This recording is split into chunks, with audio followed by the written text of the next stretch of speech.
السلام علیکم ورحمۃ اللہ وبرکاتہ۔ معزز سامعین و ناظرین، امید ہے آپ سب خیر و عافیت، ایمان، صحت اور سلامتی کے ساتھ ہوں گے۔ رب کائنات خلاق عالم کا احسان عظیم ہے کہ جس نے مجھے اور آپ کو 18,000 مخلوقات میں سے انسان بنایا اور انسانیت میں حضور نبی کریم امام الانبیاء رحمۃ للعالمین حضرت محمد صلی اللہ علیہ وسلم کی امت میں پیدا کیا۔ یہ اللہ کا ہم پر بہت بڑا احسان عظیم ہے۔ کائنات کے اندر اس نسبت اور اس احسان سے بڑھ کر کوئی اللہ کی طرف سے انعام نہیں ہو سکتا۔ تو اس لیے معزز سامعین و ناظرین، اللہ کے ہر انعام، ہر نعمت پر شکر ادا کیا جائے تو کم ہے۔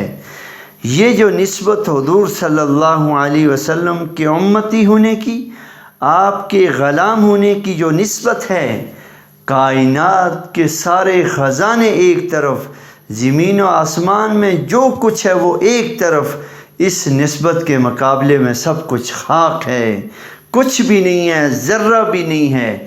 تو اس لیے معزز سامعین و ناظرین، ہمیں جو کچھ ملا وہ اپنے پیارے حبیب صلی اللہ علیہ وسلم کی نسبت سے ملا۔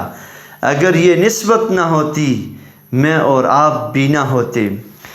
آج کا جو ہمارا وظیفہ اور عمل ہے وہ ایک ایسی حقیقت ہے کہ جس کی وجہ سے اللہ جل شانہ رزق کے دروازے کھول دیتے ہیں۔ لیکن معزز سامعین، میں آپ کو باور کرانا چاہتا ہوں کہ یہ وظائف، یہ اعمال ایک حقیقت پر مبنی ہوتے ہیں، لیکن سب سے پہلے جب ہم اللہ کے اوامر، اللہ کے فرائض پورے کرنے والے ہوں گے، پھر معمولی سا بھی ہم عمل کریں گے، اس کے اندر اللہ دنیا اور آخرت کی خیریں نصیب فرمائیں گے۔ کیونکہ اصل جو مسبب حقیقی ذات ہے وہ صرف اکیلی اللہ کی ذات ہے۔ یہ اسباب کی دنیا میں ہمیں جو کچھ نظر آتا ہے حقیقت میں یہ نہیں ہے۔ اصل حقیقت اور اصل جو حقیقی مسبب الحقیقی ذات ہے وہ اللہ کی ذات ہے۔ اللہ کے امر، اللہ کے ارادے، اللہ کی منشا کے بغیر کچھ بھی نہیں ہوتا۔ اس لیے یہ اعتقاد ہونا چاہیے کہ اللہ ہی ہمارے خالق ہیں، اللہ ہی ہمارے مالک ہیں، اللہ ہی ہمارے رازق ہیں، اللہ ہی ہماری حفیظ ذات ہیں۔ اللہ کے سوا نہ کوئی خالق ہے، نہ مالک ہے، نہ رازق ہے، نہ کوئی حفاظت کرنے والا۔ اگر ہے تو وہ صرف تنہا اکیلا میرا اور آپ کا اور ساری مخلوقات کا بنانے والا رب ہے، جس کو اللہ کہتے ہیں۔ تو اس لیے معزز سامعین و ناظرین، اگر کوئی شخص چاہتا ہے کہ رزق میں وسعت ملے، فراوانی ملے، ان وظیفوں سے کچھ نہیں ہوتا۔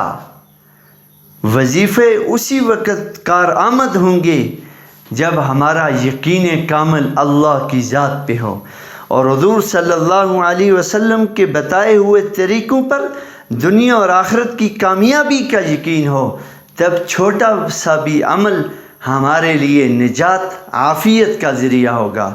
وہ وظیفہ کیا ہے؟ صبح اور شام صرف ایک تسبیح کی مار ہے، رزق کے دروازے کھل جائیں گے، عافیت کے دروازے کھل جائیں گے، اللہ رحمت کی بارش برسائیں گے، اللہ فراوانی عطا کریں گے، ایسی جگہ سے رزق عطا کریں گے کہ وہم و گمان بھی نہیں ہو سکتا۔ وہ تسبیح کیا ہے؟ لا الہ الا اللہ الملک الحق المبین، لا الہ الا اللہ الملک الحق المبین۔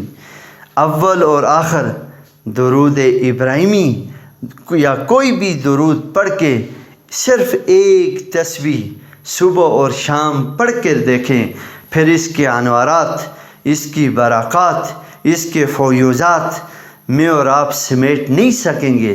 اللہ اتنے عطا کریں گے کہ تقسیم کر کر کے تھک جائیں گے، لیکن اللہ کا دیا ہوا مال ختم نہیں ہوگا۔ تو معزز سامعین، امید ہے کہ آپ ہمارے ان اعمال قرآنی کو، وظائف جو قرآن و سنت سے ماخوذ ہیں، ان کو خود بھی کرنے والے ہوں گے، اور اپنے احباب، اپنے بچے، اولاد، کنبے قبیلے، معاشرے کے اندر اس کار خیر کو پہنچانے کا ذریعہ بھی بنیں گے۔ تو ہمارے چینل کو بھی سبسکرائب کریں، اور بیل کی جو گھنٹی ہے اس کو بھی آپ پریس کریں گے، تاکہ ہر آنے والی ویڈیو سب سے پہلے آپ تک پہنچے اور آپ اس سے استفادہ کرنے والے ہوں۔ تو معزز سامعین، یہ بڑی برکات اور بڑی غنیمت والی راتیں ہیں، یہ تاک راتیں چل رہی ہیں، یہ آخری عشرہ چل رہا ہے۔ اس میں اپنے لیے، ہم جیسے ناکارہ گناہگار انسانوں کے لیے، پوری انسانیت کے لیے دعاؤں کا اہتمام کریں، خصوصاً اپنے وطن عزیز اور اس میں بسنے والے باسیوں کے لیے، کہ اللہ ہم سب کی حفاظت فرمائے، ہمارے وطن عزیز کو ایمان اور امن کا گوارہ بنائے، تمام حاسدین کے حسد اور شریرین کے شر سے محفوظ فرمائے، اور ہمارے جتنے ادارے ہیں جو ملک کے محافظ ہیں، جو حفاظت کرنے پر مامور ہیں، اللہ ان کی بھی حفاظت فرمائے۔ جزاکم اللہ خیر و احسن الجزا۔